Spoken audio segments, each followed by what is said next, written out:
Maraming salamat sa ating Agrarian Reform Secretary, Secretary Conrad Estrella III.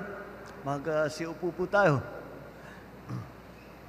Kasama din natin ang ating butihing senador, Senator Francis Tolentino, ang mga kasamahan natin sa House of Representatives, Pampanga 1st District Representative Carmelo Lasatin, Pampanga 3rd District Representative Dong Gonzales, Pampanga 4th District Representative Ana York Bundok Sagum, at ang ating host para dito.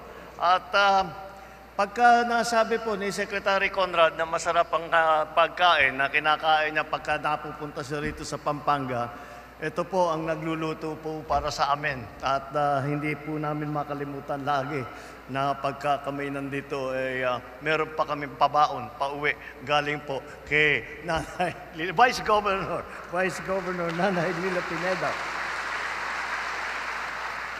Ang Mayor ng Bacolor, Mayor Eduardo Dato, lahat ng ating mga opisyal sa lokal na pamahalaan, aking mga kasamahan sa pamahalaan, at ang pinakamahalaga na kasama natin ngayong araw na ito, kayo po ang mga Agrarian Reform Beneficiaries na sa wakas makakatanggap ng titulo at kasama na ang condonation para sa utang.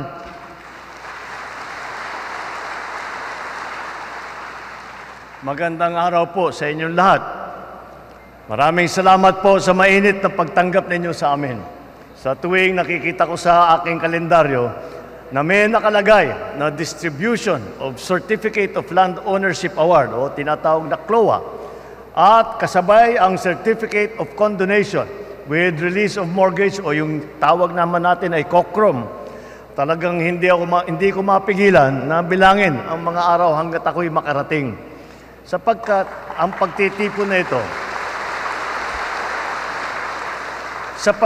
pagtitipon natin na ganito ay nangangahulugan na makakapaghatid kami sa inyo ng serbisyo na pinakamahalagang parte ng aming trabaho. Nitong mga nakaraang linggo, 6 na sunod-sunod na bagyo ang dumaan sa ating bansa, nagdulot ng napakalaking pinsala. Kasama sa mga lubos na naapektuhan ng mga kalamidad, ang ating mga magsasaka na ang kabuhayan ay madalas na nakadepende sa panahon. Ngunit sa pagkakataong ito, nais po namin mabawasan ang inyong iniisip at inaalala.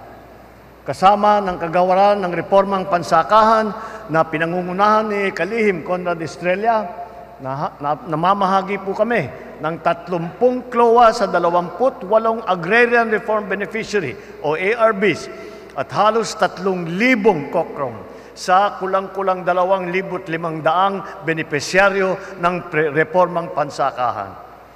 Sa kabuuan po, nakakahalaga na mahigit 206 na milyong piso ng utang ng mga magsasaka ay burado na po, wala nang bisa. Kasama na rito ang amortisasyon, ang interes at iba pang mga surcharge na nakakaangkla sa inyong mga lupang sakahan sa loob ng napakahabang panahon. Simula ngayon, pinapawalang bisa na po natin ang inyong utang sa lupang ipinagkaloob sa inyo sa ilalim ng reformang agraryo.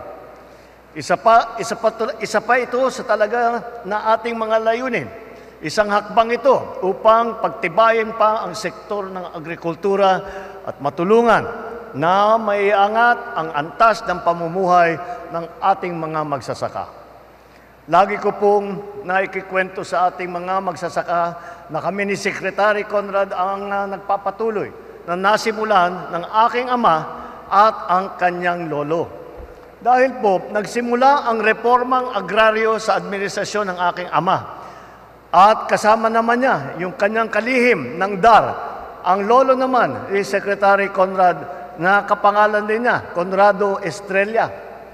At ngayon, sa ilalim ng administrasyong ito, aking nilagdaan ang New Agrarian Emancipation Act na siyang nagpapalaya sa ating mga magsasaka mula sa pagkakautang sa lupang pang-agraryo. Si Secretary Conrad naman ngayon ang kalihim ng DAR na nagpapatupad nito. Kaya naman, sa buong sigasig namin ni Secretary Conrad na kailangan na ipagpatupad namin ang programang ito, naniniwala kami na nararapat lamang na mas pag-ibayuhin ang kakayahan ng ating mga ARBs o ng ating mga beneficiary. Patuloy ang pamahalaan sa pag-iisip ng mga makabagong paraan upang lalong mapaunlad ang sektor ng agrikultura. Kaugnay nito, nagpulong kami kahapon ng iba't ibang ahensya ng gobyerno kasama ang pribadong sektor. Dito nagmungkahi ng mga hakbang na paramihin pa ang ating mga seedling nursery na sa buong bansa para mapaigting pa natin ang pagtatanim ng mga gulay at bigas. Ito po yung programang ginawa po namin ay yung seedling production.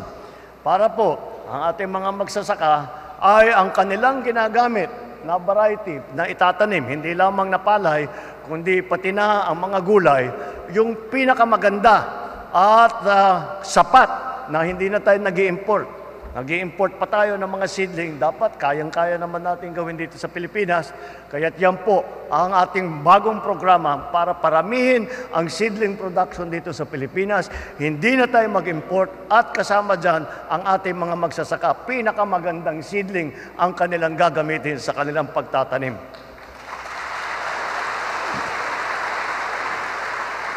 Sigurado ako na sa ganitong paraan ay makakatulong ito sa ilang pangunahing industriya ninyo rito sa Pampanga, kagaya ng pagsasaka, specialty food, at ang food processing. At hindi lang pala rito, hindi lang kilala ang mga Kapampangan. Nabalitaan ko ang inyong lalawigan ang pinakamalaking supplier ng itlog dito sa Central Luzon, na kumakatawan sa 17% ng kabuuang produksyon ng itlog sa buong Pilipinas. Sa tulong ng Partnership Against Hunger and Poverty Program ng gobyerno, isa sa mga kapuri-puring kontribusyon ng inyong probinsya ay ang patuloy na pagsusupply ng itlog sa ating mga persons deprived of liberty o yung tinatawag ng mga PDL sa mga bilangguan o BJMP na facilities. Ang programang ito ay isang halimbawa ng magandang pagtutulungan ng pribadong sektor at ng pamahalaan. Talaga naman pong napakalaki ang maitutulong ng kababayan natin Kapampangan sa pangkalahatang pag-unlad ng ating bansa. Ang mga proyektong gaya nito ay nag-uudyok sa amin na maging mas porsigido pa sa pag-abot ng tulong. Naway magsilbing inspirasyon din ang aming handog ngayong araw para sa panibagong yugto sa inyong mga buhay, kung saan hindi lamang kayo at ang inyong pamilya ang aasenso, maging ang buong bansa ay kasama ninyo sa inyong tagumpay.